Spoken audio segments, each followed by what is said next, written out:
मक्का की वादी में एक बहुत मशहूर पहलवान रहता था जिसका नाम रुकाना बिन अब्दी यजीद था।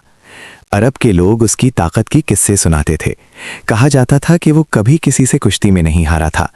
बड़े बड़े बहादुर उसके सामने आकर शिकस्त खा जाते थे और इसी वजह से आहिस्ता आहिस्ता उसके अंदर गुरूर पैदा हो गया था। मक्का के लोग उसकी ताकत से मुतासिर भी थे और उसके तकब्बुर से डरते भी थे। इसी ज़माने में रसूल करीम सल्लल्लाहु अलैहि वसल्लम मक्का में लोगों को अल्लाह का पैगाम सुना रहे थे। आप सल्लल्लाहु अलैहि वसल्लम उन्हें तौहीद, इंसाफ और इंसानियत की तालीम देते थे। मगर बहुत से लोग, ख़ास तौर पर वो जिन्हें अपनी ताकत और मर्तबे पर गुरूर था, इस दावत का मजाक उड़ाते थे। रुकाना भी उन्हीं लोगों में शामिल था।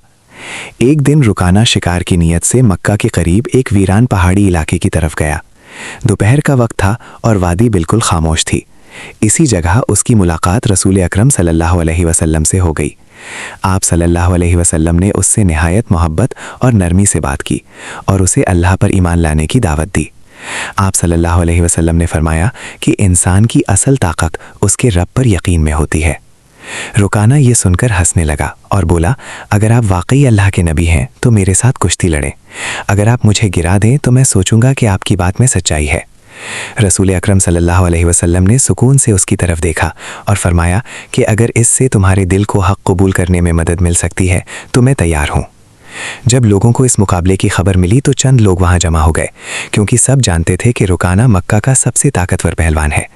कुश्ती शुरू हुई और चंद ही लम्हों में रसूल अकरम सल्लल्लाहु अलैहि वसल्लम ने बड़ी आसानी से रुकाना को ज़मीन पर गिरा दिया।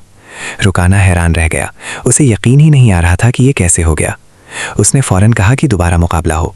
दूसरी बार भी कुश्ती हुई। रुकाना ने पूरी ताकत लगा दी, मगर नतीजा वही निकला। चंद लम्हों में वो फिर ज़मीन पर था। अब उसके चेहरे से गुरूर के आसार मिटने लगे थे।